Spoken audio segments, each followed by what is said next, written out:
Hello everyone, સ્વાગત છે તમારું અર્ચનાની વાનગીમાં।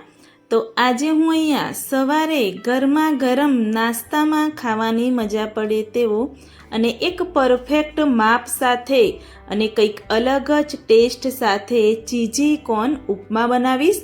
જે આપણે રેગ્યુલર વેજ ઉપમા તો બનાવતા જ હોઈએ છીએ, એના કરતાં પણ ખૂબ જ એવું ટેસ્ટી અને કંઈક અલગ જ ટેસ્ટ આવતો હોય છે। જો તમે પણ ઉપમા બનાવતા હોય તો આ રીતે એક અલગ રીતથી પણ ઉપમા બનાવીને ચોક્કસથી ટ્રાય કરજો। જો વિડીયો પસંદ આવે તો સ્કીપ કર્યા વગર એન્ડ સુધી જોતા રહેજો।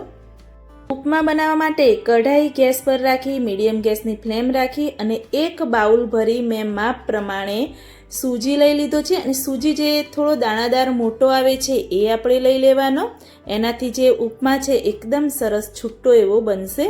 તો મીડિયમ ગેસની ફ્લેમ રાખી સૂજી કઢાઈમાં એડ કરી અને થોડો ગોલ્ડન બ્રાઉન મોઇશ્ચરનો ભાગ થોડો દૂર થાય ત્યાં સુધી આપણે એને શેકતા રહીશું। અને જ્યારે પણ તમે ઉપમા બનાવો ત્યારે આ રીતે શેકી અને સૂજીનો ઉપયોગ કરશો તો ઉપમાનો ટેસ્ટ છે એકદમ અલગ આવશે।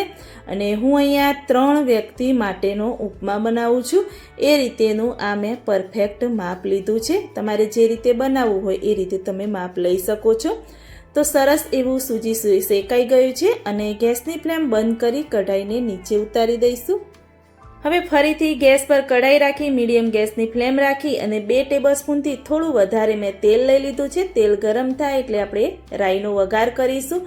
રાઈ તતળે એટલે થોડું જીરું પણ એડ કરીશું અને મીઠા લીમડાના પાન, ચપટી જેવી હિંગ અને 2 થી 3 મોટી સાઈઝમાં કટ કરેલા લીલા મરચાં એડ કરી અને એક મીડિયમ સાઈઝની ડુંગળી ઝીણી એવી સમારી અને આપણે અંદર એડ કરી દેવાની અને ડુંગળીને થોડી એવી ગોલ્ડન બ્રાઉન થાય ત્યાં સુધી આપણે સાતળતા રહીશું। આ ઉપમામાં ડુંગળીનો જ ઉપયોગ કરવાનો છે, આપણે બીજા કોઈ જ વેજીટેબલનો ઉપયોગ નથી કરવાનો। ડુંગળી સરસ એવી સંતળાઈ ગઈ છે તો મેં અહીંયા એક બાઉલમાં મકાઈના દાણા લઈ લીધા છે। અને હા, આ મકાઈના દાણા છે એ જે સૂજીનું માપ આપણે લીધું છે તો એક બાઉલ ભરી સૂજી તો એ જ બાઉલના માપ પ્રમાણે આપણે મકાઈના દાણા લઈ લેવાના। અને આ મકાઈના દાણા છે એ મેં પાણીમાં થોડા એવા ગરમ કરી બાફી અને રેડી કરી દીધા છે। જો તમે બાફવા ન માગતા હોય અને કાચા એડ કરવા માગતા હોય તો પણ ચાલે। મીઠું એડ કરી અને મિક્સ કરી દઈશું અને આ રીતે બાફીને બનાવીશું મકાઈના દાણા તો ઝડપી એવો ઉપમા આપણો બનીને તૈયાર થઈ જશે। તો સરસ એવું મિક્સ કરી દેવાનું અને મેં અહીંયા પાણી લઈ લીધું છે, પાણી મેં ગરમ કરીને લીધું છે। તો ગરમ પાણી જે બાઉલના માપ પ્રમાણે આપણે સૂજી લીધો હતો એ હું 3 બાઉલથી વધારે પાણી અંદર એડ કરી દઈશ। આ રીતે પરફેક્ટ માપથી તમે બનાવશો તો તમારો જે ઉપમા છે એકદમ સરસ પરફેક્ટ એવો ટેસ્ટી બની અને તૈયાર થશે। અને જો તમારે થોડો એવો ઢીલો ઉપમા બનાવવો હોય તો પાણીનો ઉપયોગ તમે વધારે કરી શકો છો। આ રીતે પાણીને થોડીવાર ઉકળવા દેવાનું, એટલે જો કાચા તમે મકાઈના દાણા એડ કર્યા હશે તો સરસ એવા બફાઈ જશે, સરસ એવા કૂક થઈ જશે। મેં અહીંયા બાફેલા જ દાણા એડ કર્યા છે એટલે જલ્દી એવો ઉપમા બનીને તૈયાર થઈ જશે। તો મકાઈના દાણા સરસ એવા કૂક થઈ ગયા છે તો જે સૂજી આપણે શેકીને રાખ્યો હતો એ અંદર આપણે એડ કરી દઈશું અને ગેસની ફ્લેમ છે એકદમ મીડિયમ કરી અને આ રીતે આપણે એને મિક્સ કરી દઈશું। આમાં આપણે બીજા કોઈ જ મસાલા નથી કરવાના, બસ આટલા જ મસાલામાં ટેસ્ટી એવો આપણો ચીઝી કોર્ન ઉપમા બની અને તૈયાર થઈ જશે।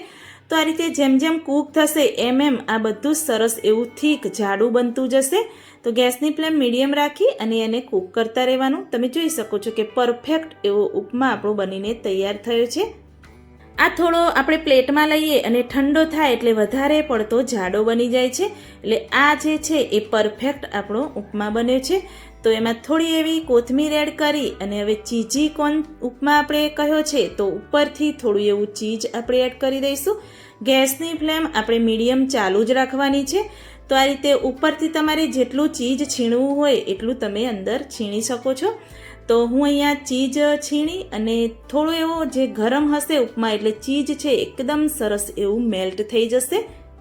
તો ધીરે ધીરે જેમ જેમ ચીઝ ગરમ થશે એમ મેલ્ટ પણ થઈ જશે। તો ગેસની ફ્લેમ આ સમયે આપણે બંધ કરી દેવાની અને પ્લેટમાં લઈ અને સર્વ કરી અને ટેસ્ટી એવો ઉપમા ખાવાની મજા માણવાની।